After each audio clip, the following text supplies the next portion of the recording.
What's up, guys? It's Tim from Success Insider here, and joining me today is my friend Long from his YouTube channel called Spiritual Bros. Namaste. I decided to bring Long onto this video today because today's topic of how to stop caring what people think of you is a very personal topic to not only myself but also Long. You see, both of us have been on a massive self-development journey, and I believe you should really, not just take into account just my thoughts, but everybody who's been on the self-development journey, who's been to, the point of pain and got to the point of bliss and joy. And I always believe, go to the source and also speak to people. There's a very old Chinese proverb which says, if you want to know the road ahead, speak to the people, those who are coming back. And I just think bringing on a guest, I thought, is a great idea to just give you like another insight, and hopefully you will take on a message that changes your life, and you can move it forwards. So before I carry on, I just want to I want Long to introduce himself, just so you know about his story and where he's been and where he is now. So Long, can you explain to me what it was like 8-9 years ago for you? Oh, growing up back in the teenage years. Okay, so I think everyone has the similar experiences where they first enter high school. The next level of education is completely different environment with different social pressures, different agendas of being cool, being popular, or being the bully, or just not being the guy being bullied. I was the guy that was bullied. I had a big mushroom head. I had one of those big rucksacks and giant shoes, and I was not going to be the popular guy in school. In fact, I was one of the least popular guys and the minority, being the minority Oriental Asian in school. So I was picked on a lot racially as well. So it wasn't the most fun to begin with, and to try and fit in, I done things that wasn't me. I tried to be cool by acting stupid or silly or trying to be the clown, just to get a bit of love out of people who weren't showing any in the first place, or try to make some friends. In fact, I was one of those guys that used to walk around at lunchtime and have no one with me. I was looking for friends, to chill with for lunchtime, and that was the beginnings. And now where I'm now, I'm in a place of bliss, physically, spiritually, at work, and it's all through spirituality and self-development. Excellent. So before we started recording this video, Long and I got together and wrote down what we thought was the 3 key factors that made the most impact in basically stop caring what people thought of us and really start living our life. And so I want to basically take you through all of those points, and Long will be explaining more about them, and we'll basically expand our minds and help you grow. So let us go on to the first point. It's the point: you are not the only one. Long, take it away, my friend. So what do we mean by you are not the only one? I mean, you are not the only one with these particular thoughts in your brain. You are not the only one who's thinking, what's that other person going to think of me? Because the person that you're thinking about is thinking the exact same thoughts about you. What do you think of them? Do you think that they're cool? Do you think that they're funny?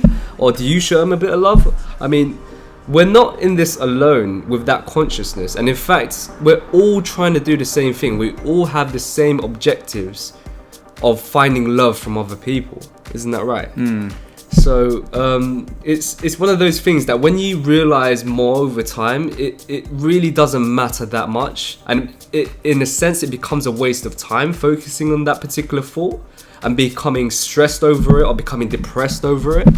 So it's really a conscious change that really would help you develop yourself into someone that's more productive and someone that is more naturally confident. Yeah, definitely. It's funny that, isn't it, how everybody, actually thinks the same thoughts. Say, for example, when you're approaching a girl, a guy always mentions like the spotlight is on him, when in fact the girl's probably wondering, do I look okay? Does my makeup look good? What's he thinking? Yeah. Like, it's crazy because we think we're the only ones that's got these conscious, subconscious thoughts, and it's not. It's everybody's thinking the same. I think a good example is people on the underground. Basically, you know, like the London Tube. People always sat there looking very awkward, you know, looking very self-conscious, when in fact everyone's feeling the same vibe, The same energy. and just imagine if everyone was to just realize that, how much free people would be, and how, I don't know, I think the world would be more evolved because people would try things for themselves, not so much caring what other people thought. Because like even in business, people are, you know, not launching a business because somebody said it's not a good idea. Just imagine if somebody thought, you know, I don't care what people think, I'm just going to do it. It's that concept that we're too busy trying to please other people rather than ourselves.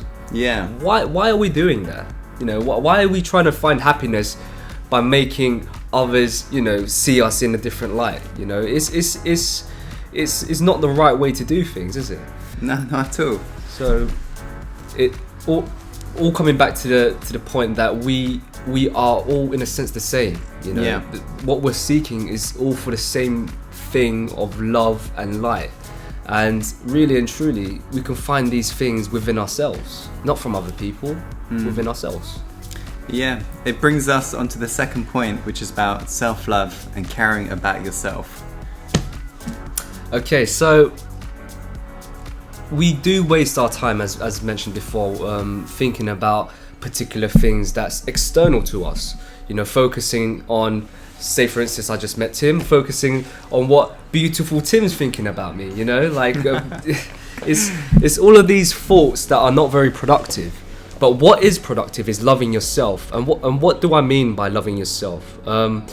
Spending time with you to develop you. So it could be physically, it could be spiritually, it could be just eating well, you know, spending a bit of time making something that's healthy, that's good for your body, that's going to be, that's going to make you less likely to get pimples the next day, or brushing your teeth so your breath doesn't stink when you talk to a girl. Girls hate that. Yeah, I mean, it's all of these things that we can spend our time developing ourselves rather than wasting our times on pointless matters. And that's what I found personally to be the most effective thing, because I was going through a stage when I was younger, about 16 years old, and I was going through the torment of being strung along by a chick that I really liked, and she didn't like me that much, but I was showing her way too much attention and time and love, and I wasn't showing any to myself, and I was depressed for about 9 months because I couldn't get her. And when I stopped doing that, when I stopped chasing this rabbit that was way too fast, I was the greyhound, she was the rabbit, I was never going to catch her. I started spending time loving myself. I started doing press-ups at home, I started doing sit-ups, I was eating better, I was checking out the latest trends and what I felt looked nice in terms of clothing, and I tried to freshen myself up. And guess what? She came right back. I became the rabbit and she became the greyhound, because I exceeded her. I showed her that I could love myself more than I loved her. And then she wanted a bit of spillage. She wanted a bit of the side portion, and that's what really matters. Is showing yourself some love, isn't it? Yeah, definitely. So, I just think like I was just thinking back at my past, especially with Asian parenting. You know, how Asian mum and dads want you to really become successful, you know, become a doctor or another big title like a lawyer, so they can brag to their, friends. And I think, it was after watching this program about Chinese kids who came to England to study. The Western culture was so shocked, they didn't look after their health. Asian kids like had crazy mushroom haircuts like we both did, smelly breath. And I think it's because the Chinese kids, Asian kids were so focused on, pleasing their parents, and not really having ever taken the time out in their room, locking the door, just really like loving themselves and, trying to become the best version of themselves sort of deal. And I don't think I don't think many men really come to that realization. Some, not in this lifetime. But of course, because you're watching this video, you are definitely on the right path of self-development. And I think, there's a good saying, it's like when the student's ready to learn, the teacher will appear. So yeah, Long and I is here for you guys, just remember that. The analogy I always like to use is like, basically, Long mentioned spillage, and it's basically, imagine my hand is a cup. It's a very round cup here. That's a better cup. That's the cup right there. Many people. Where's your cup? Many people. I would say like 95% of people on this planet operate from being half full. You see that? Great teamwork here. And the problem with that is if you're operating from a level of being half full is you will seek fulfillment from other people. And people will feel that, especially girls. If you're looking to date new girls and you're operating from, oh, she will make me feel complete sort of deal, you're always going to feel hollow. Even if you end up getting that girl, you know, you'll feel excited during this chase, but once you got her, you're going to feel back to normal once everything's, you know, settled down. Once the honeymoon phase is over, you're just going to be back to your hollow self again. So the level you got to get yourself to is basically being full, right? You love yourself so much, your cup is full, and there is spillage coming over because this cup is filling and filling up. So all the spillage, that's the love you got to be giving to other people. So don't expect that chick to fill your cup for you. Only you can do that. You should find ways to love yourself and fill that cup up. And anything that's on the side, that's obviously for the chick to come and try and lick up. Because at the end of the day, really and truly, her love does not really matter.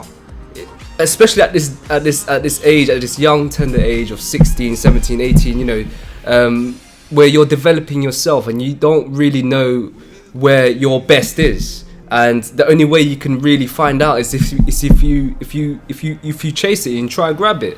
And I'm telling you guys now, it seems hard, but you got to learn to, and you will learn to enjoy it. You will enjoy the every day, the every moment where you think to yourself, oh, I just done something that is working on me and I'm feeling amazing about it. I mean, it all starts off from a simple workout. And when you feel amazing after a workout, you try and couple that or compound it with eating well. And then after you eat well, you feel even better. But just make sure you don't slip, because it's so easy to slip, isn't it, Tim? It's so easy to go backwards. And obviously you have instances where that happens, but the real test is how quickly you can rebound off that and continue growing yourself to the next level. Yeah, totally. So guys, the next point is basically about come out of your shell. Long. When did you come out of your shell, huh? And how did you do it? I've always been a shy guy, you know, with girls, with people, in social situations. And it got to a point where I was literally thinking about everything that they would be thinking about me. You know, oh, am I dressed right? You know, is my shirt creased or anything like that? And when I started eliminating those things, when I started working on me, you know, I made sure that I was fresh every time, so I would never have those thoughts. And then naturally, you know, I could be confident, because realistically, if you look good, if you feel good, if you're the freshest you can be in that period of time, you have nothing to worry about. And then the real you starts coming out, and that's when things for myself started popping off. You know, it got to a point when I was in university, and I wouldn't say at the peak, but I was getting there, and I felt amazing. And to be honest, I was doing things, I didn't care what I was saying. I was saying the most silly things to girls, to guys, to everyone, and they all loved me for it, because they loved the confidence, the energy, and the lack of insecurity. And when you get to that point, guys, and you will do, if you put love into yourself, everyone's going to come for the spillage. Everyone wants the side dishes of love that you're giving to yourself. And that is the most beautiful thing. And it's not impossible at all. You guys can achieve it if you believe in yourself. We're here to help you. Just fill your cup, fill your mug, your cup, your glass, your green tea with love. Let it spill that energy, let it vibrate, and so everyone can smell it. They can smell your perfume, they can see your white shining teeth, they can see that your shirt is clean. Just be fresh and feel good and feel love. High five. Powerful. No, seriously, let me tell you this, guys. Like, I get a lot of comments on YouTube videos, people asking questions and so forth. Nothing wrong with that. You know, I'm there to answer your questions. You know, But the most important thing is I'm here to give you the information, but most importantly, you're there to take the action. You know, I can't control your body or your thoughts. You take on the information from Long and I, and you got to do something about it. And it's always going to feel uncomfortable because your mind's not used to it. So if we go tell you to, you know, start, you know, loving yourself, or start, you know, coming out of your shell, well, talking to people is going to feel, you know, you're going to feel shy, you're going to feel a bit jittery down here if you've not done it before. You know, people think like people are born confident, when in fact, you know, they just repeat the task until it's no longer novel. Even like a great presenter like Steve Jobs, he had a news report at a very young age. It was like a news interview, and he's seen like really shy, really jittery. Like even Steve Jobs, he's regarded as one of the best presenters of all time. The truth is, nobody's born confident. You know, they get used to that. You know, they develop that skill. So yeah, guys, life begins at the end of your comfort zone. And it's so true. It wasn't until I actually started pushing myself out there and just, you know, failing, doing stupid shit. Like, you know, I would just really do stuff that would make me feel nervous. And I felt really rubbish afterwards. But slowly, you know, I no longer found it scary to, like, you know, approach women or whatever. You just get used to it. And that's the truth, you know? That's true. And you got to learn to love failure. Because how are you supposed to learn without failing at all? In fact, if you guys didn't know, the guy from KFC, the guy, Colonel Sanders, he had his recipe at 65. You know, it's probably not the real age, but it's around that age. And he took his recipe to hundreds, if not thousands, of different restaurants until he finally got that deal. And that's when he started succeeding. He finally took his restaurant to this chain, and they started blowing everything up. And it's the same story with me and Tim. I mean, we didn't start off being successful, being popular, being this and that. We started off at the bottom. You know, I had my mug haircut, I had the blockiest shoes, and Tim probably had days where he weren't looking too good himself. I got rejected a lot of times by girls. A lot of times, guys, a lot of times, you know. But keep trying, keep learning, and keep failing, because the failures are beautiful. Exactly. The failures are beautiful. It really is the key. Yeah. It is just to keep failing. You know, you learn so much more from actually just going out and just doing it. And so yeah, I just, you know, I hope, you know, this has been really useful for you guys. You know, Long and I's here, and we're here to help. We're here to help you guys. We have love here for you guys. Just ask us the questions. You know, spread the message, spread the love. You know, follow me on my channel, Spiritual Bros. Yeah, I'll put the link to his channel in the description box below. And yeah, if you're new to this channel, welcome on board. Click the subscribe button. And guys, if you found the video helpful, please give me some feedback by clicking the like button, as well as leaving us a question in the comment box below. And remember, guys, you're not the only one. Show yourself some love, you know. And remember, you will come out your shell eventually. It's just a matter of time, because you're in the right place, you're in the right vibe, the right energy, and we're here to do this together, guys. Just have belief in your destiny, but remember, take action. You know, it is in the moment of decision. It's my iPhone cover. It is in the moment of decision your destiny is shaped. So you decide if you want to approach that girl or go for that job. Remember, you can change it. Anyways, is that it? That is it. High five, Long. High five. We got this. See you soon, guys. See you soon, guys. Namaste.